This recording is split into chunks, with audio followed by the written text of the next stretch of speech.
Without further ado, I'd like to take this opportunity to welcome this morning's breakfast Advent Reflection speaker, Michael Donnelly. Michael has been married to his beautiful wife, Marcia, who's joining us here this morning. They have two sons, Cody and Kyle, a daughter-in-law, Teresa, and they are grandparents to 2-year-old Grace. He is a parishioner at Catherine Drexel. His professional profile includes 15 years at Metro Hardwoods, where he manages a 5-state territory, 2 distribution centers, and 28 employees. He was born in the south side of Chicago. His favorite part of being Catholic is the sacraments, especially the Eucharist. One of his favorite saints is St. Jude, patron saint of lost causes, because that is what he used to consider himself, a lost cause. What was once lost has now been found, and he was found in Christ. He's here to speak to us about on-the-job conversion. Please join me in giving a warm welcome this morning to Michael Donnelly.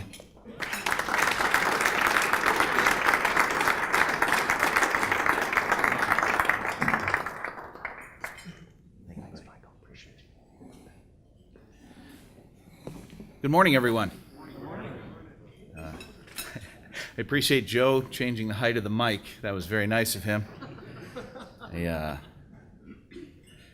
In looking at the reflection and the agenda here, we have about 30 minutes to cover a few things. I was a little disappointed. I was really hoping you would get my 7-hour lecture on humility. There's no Q&A in that. It's just truth. So we'll have to pass, and you'll get my on-the-job conversion story. I want to thank my beautiful bride, Marcia, first of all, for being here. Marcia, could you stand just for a moment? She'll hate me for this, but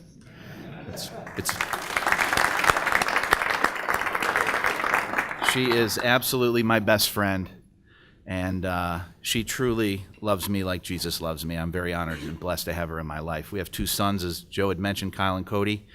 They're both business people here in town in their own ways. We have a daughter-in-law that Cody is married to, Teresa, and my granddaughter, who is amazing. Her name is Grace Elizabeth, and I just love her to death. She can get Papa to do just about anything, and without apologies, just smitten by her. Well, I was pleased when Joe asked me, very humbled by it, and I'm not sure what you're going to get from me this morning in terms of meat. I can tell you what you won't get. You won't get 10 points on how to be a great Catholic at work. You won't get, here's Mike Donnelly's methodology of being spiritual in public. You will not get some sort of lecture on the right way to do things and how wrong you're doing them. What I hope you get is the story of a guy who was broken and lost and had a personal encounter with our Savior, Jesus Christ, and is now no longer, or perhaps less, lost than he was before he met Lord. I find my peace in the sacraments. I find my peace in the Eucharist, sacrament of marriage, and honestly in the confessional. We have a little saying around these parts, right? We bring Sunday into Monday. But frankly, in my experience, if Sunday is not impactful, it will not impact Monday. And so I think before we talk about Monday, we need to talk a little bit about Sunday. At least that's my story. And my Sundays go back from when I was a little kid growing up in the south side of Chicago. My father was, and still to this day is, absolutely 100% my hero. I never knew a finer man. My mom was a loving, caring woman. Never grew up in a home where I didn't feel loved or concerned about. Never felt like even the discipline that was handed down, sometimes a little bit heavier than is acceptable today, was ever done with malice or any sort of contempt or belittling. My dad loved me, and he loved me enough to try to help me. And when I was 6 years old, my sister was 8, Patty, she's next to my wife, probably my best friend on the planet. My dad went off to work one day, as he did often. And being a lieutenant in the city of Chicago, it was not rare that he didn't come home on time. It was pretty regular. We could tell this time was a little different. From my recollections as a young boy, my grandmother came to the house, and my family was pulled apart. Pulled apart in ways that I couldn't even really imagine. Didn't have vocabulary as a 6-year-old to describe. Certainly not sure I have the vocabulary today. But what happened was an artery broke in my dad's bowel. And in 1972, they couldn't do very much about that. Today, they can fix that with their eyes closed. But my dad went home to the Lord, and it changed our life. My mom was a entrepreneur. She owned her own catering business. She decided to give that up and work locally as a waitress to make sure that she was home for us every day. She struggled to keep us in Catholic school. In the next few moments, you're going to hear why I say this, but I'm really glad that my mom did that. I was a bit of a wild kid, and had I ended up in the Chicago public school system, you'd probably have a different speaker tonight, or this morning, I guess, unless they were like, I don't know, streaming it in from prison somewhere. So, but she kept us in good schools, and the Dominican nuns raised us, and the Carmelite priest taught me in high school, and the De La Salle brothers in college. And even though I didn't necessarily understand what was happening, all of those people in all of their jobs and all of their work, from the gentlemen who cleaned the floors to the teachers that taught us and kept us accountable through grading, were evangelizing me and telling me that God loved me in one way or another. I didn't see it then, but I see it today. By the time I was 12 or 13 years old, I got lost into a world of alcohol abuse. By the time I was probably 18 or 19 years old, I was a full-blown alcoholic by my own definition. Bad. And I have to say, I didn't mean to end up there. I found myself there after getting there somehow, some way. And through a series of bad breaks and misunderstandings, I crashed. And there was a man there at the company that I worked at. And I took this job because I drank my way out of college, and I thought that this was a very prestigious company. I could use the name of the company and the sales volumes that we did to promote myself as someone who had his act together. Someone that if I told you the name of this company, you would be impressed, right? All image, all fake. And I met this gentleman, and he said, "Here, why don't you read this?" And it was a book by C.S. Lewis called Mere Christianity. Some of you may have investigated that book. It's a tremendous read. And in there, it just sort of struck me some things. The way Lewis describes the human person, the way Lewis describes conversion, the way Lewis describes morality just touched me. It was inspiring. I rejected it all, but it was inspiring. And something happened. I don't know, moment of grace, moment of clarity. There's probably a lot of words for it. Many of you, I'm sure all of us probably have had those moments. But I knew I had to change, and I knew that I needed the Lord to do that. So I found myself gathered around a group of people that helped me grow spiritually. And the first thing that they did is they encouraged me to write an inventory about my life and take an honest assessment of where I was at. And I did that. I then met a priest. His name was Father Ed Pierce. He was at St. Lambert's Parish for a number of years. And I sat down with Father Ed, and I wanted to give a confession about what I had done, who the person I was at that time. And Father Ed sat with me for 6 hours, and listened to me just tell him all that had gone on inside of me. And he was so gracious. And in his work, he evangelized me. And at the end of that confession, he said, "Mike, let me ask you a question." And I said, "Okay." He said, "What's your problem with Jesus?" What a great question. It wasn't, "Where's your faith? You better get to Mass," right? Jesus is going to send you to hell. It wasn't that at all. He said, "What's your problem with Jesus?" And I don't know about you, but I always feel morally obligated to answer a question whether I have an answer or not. So it's a trait of salespeople. We just open our mouths and statements come out. And so I thought, okay, here we go. I got you, Father, right? I said, "Look, you have the Bible, right? And it's like that big, right? And I'm trying to work this little mini program to try to not do this life I'm living anymore. And it's like that big. And I'm failing every turn.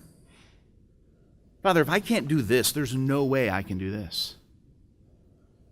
And that man's head fell in his hands, and he came up and he looked at me a couple of seconds later. And his eyes were wet. He was literally weeping for me. And he said, "Mike, you missed it.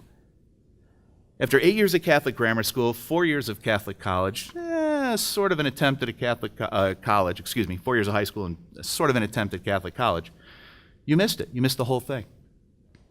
I said, "What's that?" He said, did the same action back to me. He said, "Mike, this isn't the story of what you do for God. This is the story of what God has already done for you." And something clicked, something opened up inside of me. And I liken it to some experience that I probably had as an infant when a priest baptized me. Something moved inside of me that I couldn't really explain, I couldn't really understand. I'm not sure that I do today. But I know that it was loving, and I know that it was the hand of God. And I can't prove that to you. I just know that it is. And I know that it was. So from that moment on, my life's been a bit of a journey. In and out of work. But this is why Sunday matters so much to me. I got to tell you guys, I fail all the time. And my Sundays generally don't begin on Sundays. They usually begin on Saturdays. I try to hit confession every week because for some reason, after leaving church on Sunday and getting back here on Saturday, something goes really wrong. I'm not sure exactly why. I have my ideas. But it goes wrong. I was asked to talk a little bit about peace at a different thing, and for some reason, just as I was preparing for that, it came to me that peace is when I'm in the right spot at the right time doing the right thing. I just don't even think about it. Life just flows from me then. Just sort of comes into me and flows out of me. And for me, kneeling down and telling Jesus through his priest that I'm a sinner and asking his forgiveness is placing me in the right spot, in the right place at the right time. And I find peace in that. Sunday matters more when I go there to receive Jesus and I've been to confession. Then my Mondays can be impacted. When I think about how my Mondays are impacted, which is kind of why we're here this morning, I think of a couple of things. I think of some of the successes that we've had at work. And those might be different than what you think I mean. Certainly, I mean financially. Certainly, I mean just organic growth in our organization. I mean developing new accounts and all of sort of the mechanical things that go into running a business.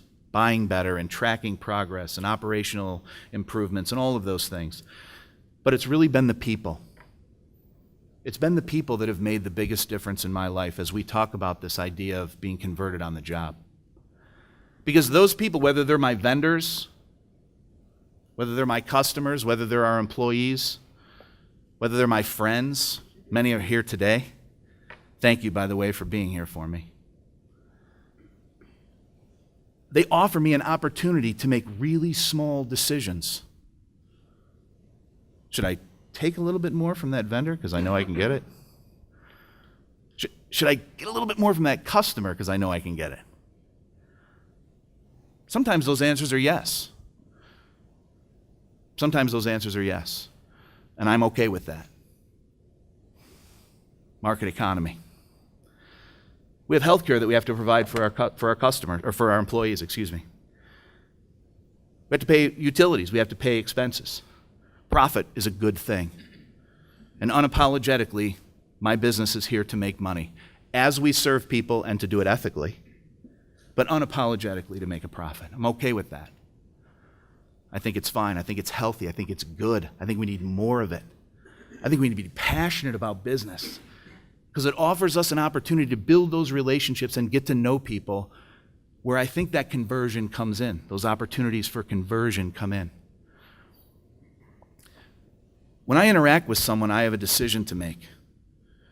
Am I going to be kind to them or not? You know, it's funny.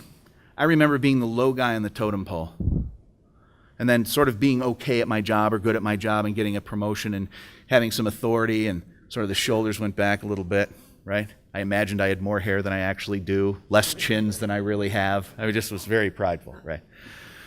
And after a while, I began to look back and there are people coming into our organization who are at the same level I was at. How am I treating them?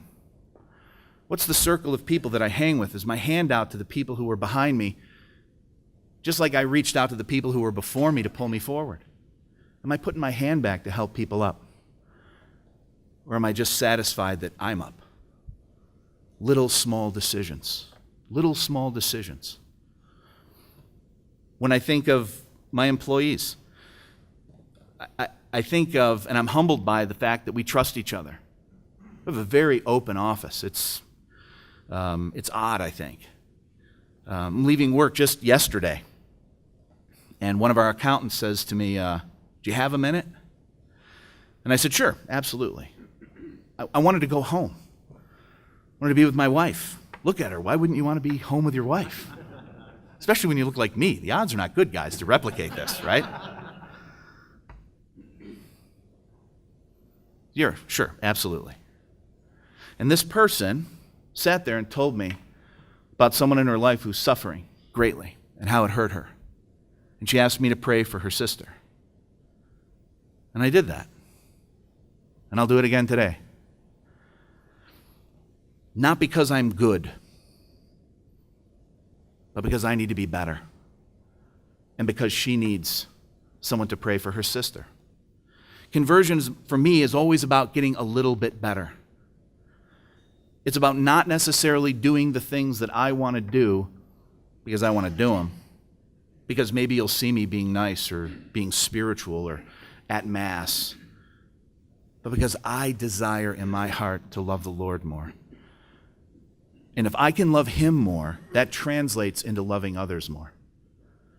Well, again, back to C.S. Lewis. He has a book called The Weight of Glory, and in there, there's little mini articles, and this one thing he talks about is we desire too little in life, that we settle for material things and positions and titles, paraphrasing.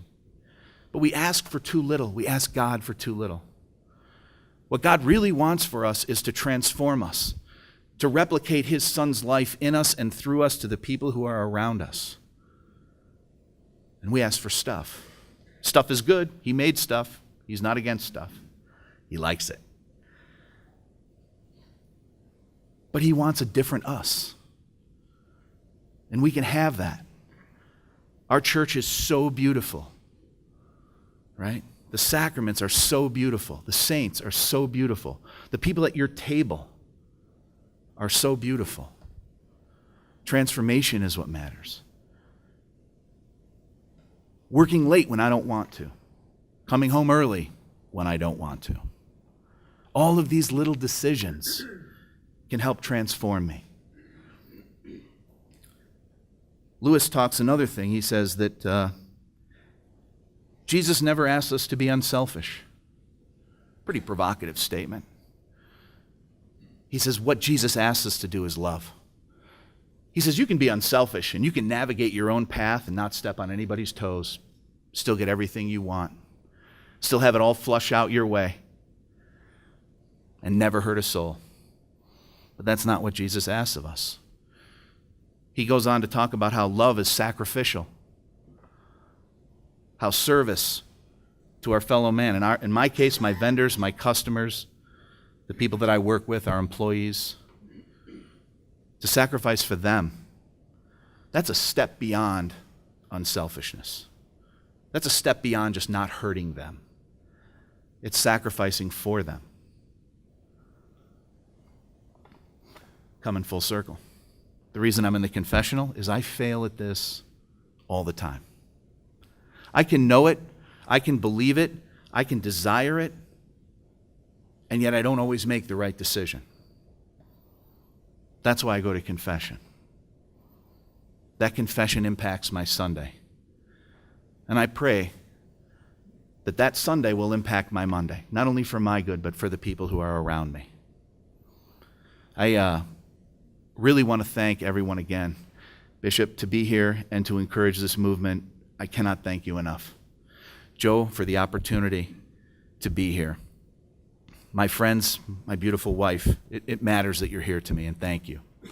I want to close with one final story, and it's a story about a businessman that I met during the early days of my recovery from alcoholism. In the process that I went through, there's a restitution process where after you write all the things down and you go and tell someone, you go back to the people that you hurt and you try to correct those things as best you can. Sometimes you can't, but you look them in the eye at least, and you tell them you're sorry and you ask them what you can do to make it right. And in that process, I met a trucking guy. His name was Joe. leave his last name out of it. And what I had done was, because I don't know about you, some people are born with chips on their shoulder. I was born with a chunk on mine. It's a little bit bigger than a chip, right? And I've always felt behind all of you. I'll be honest, always felt behind people. And so I always felt I had to do twice as much just to be even. It's not true, but that's how I felt inside of me, right? And so what I did is I told Joe he had to buy this certain portion of our services that he didn't really have to buy. I was in a sales contest, and your average sale per customer was what drove the results for the contest, right? Being a little bit of an ego-driven guy, I lied to him. So he ends up on my list of things I feel bad about. And I go to him and I say, "You got 5 minutes? I need to come in and talk to you." He said, "Sure, Mike, what's going on?" I said, "Just give me a few minutes." He said, "Okay." So I'm 25 years old. $750 is like $1 million, right? I mean, it's just insurmountable, 750 at 25. I just thought it was $1 billion. That was the difference.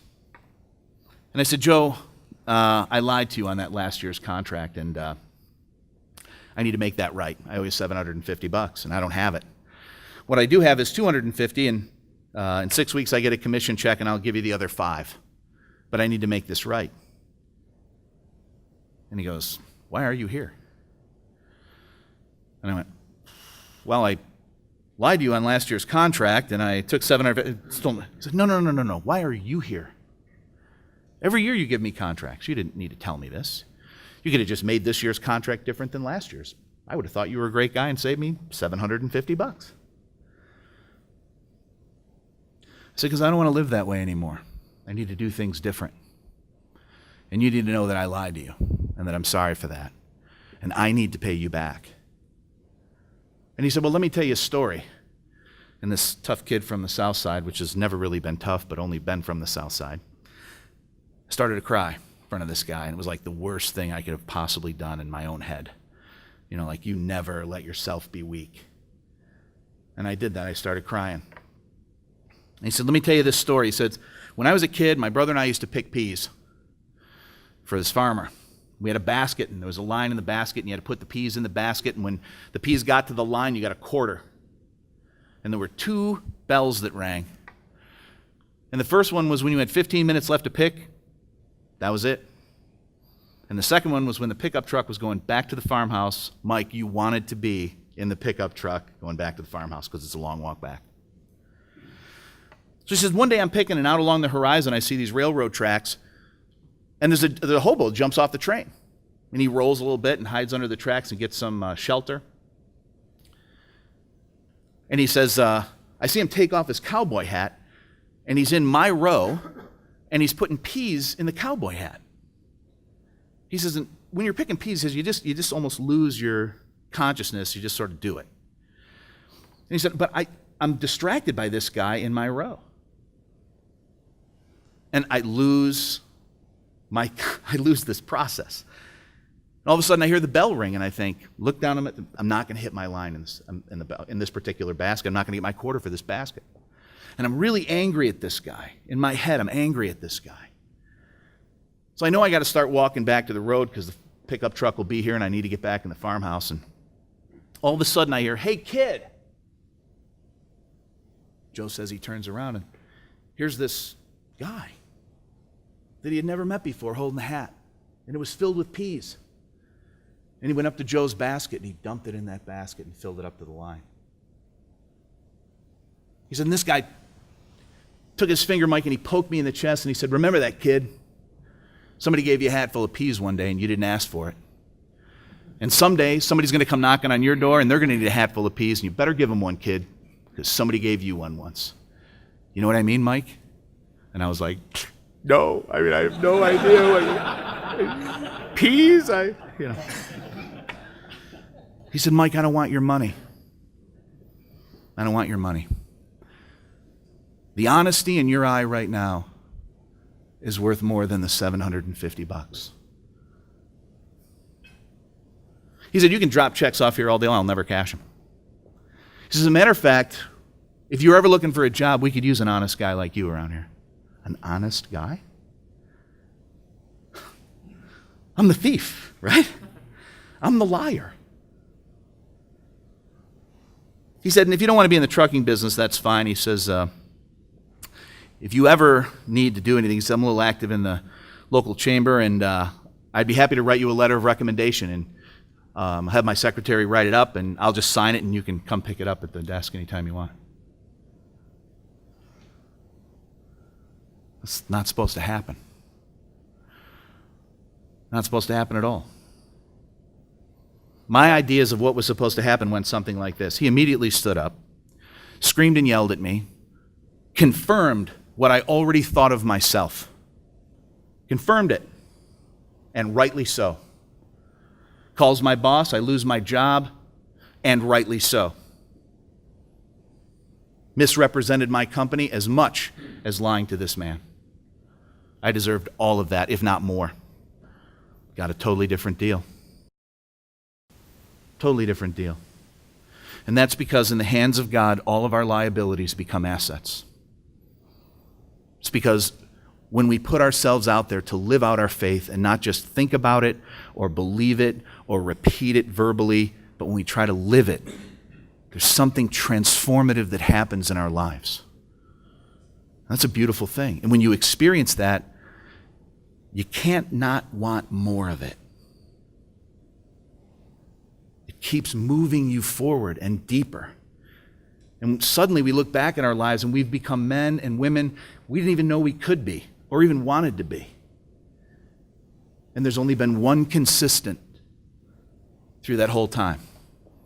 And it wasn't my commitment to the Lord. It was His commitment to me. He showed up every day for me in that confessional. He shows up every day for me at Mass on Sunday. And it's my job to show up for my employees every Monday through Friday. And not tell them about Jesus, but love them.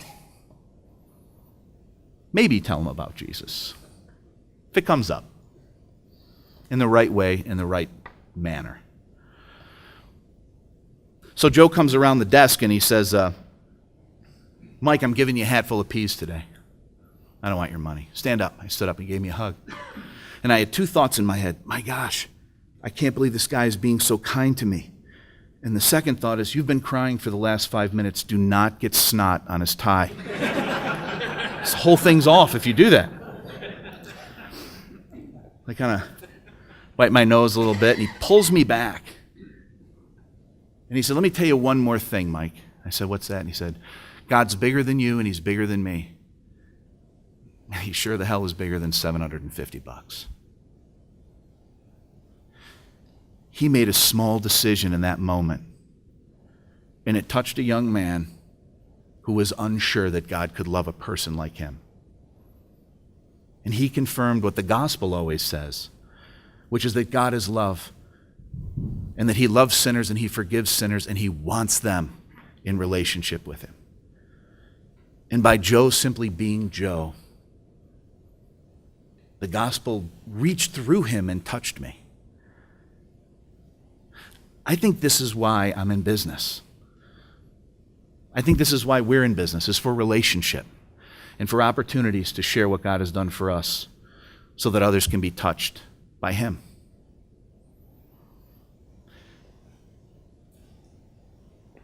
This idea of bringing Sunday into Monday is a challenging undertaking. It is for me. I have deadlines and commitments. I have goals, quarterly, monthly, annual. I mean, like all of us. I have people that hold me accountable to certain results, and I'm compensated based on those results. And we get into a quandary sometimes, and we get into these challenging moments where we're not sure which way to go. And that's where I think this organization can help us. That's where I think the men and the women at our tables this morning can help us. I think that's where the Eucharist that we shared this morning can help us. I know it's helped me. God bless you all, and thank you very much for your time today.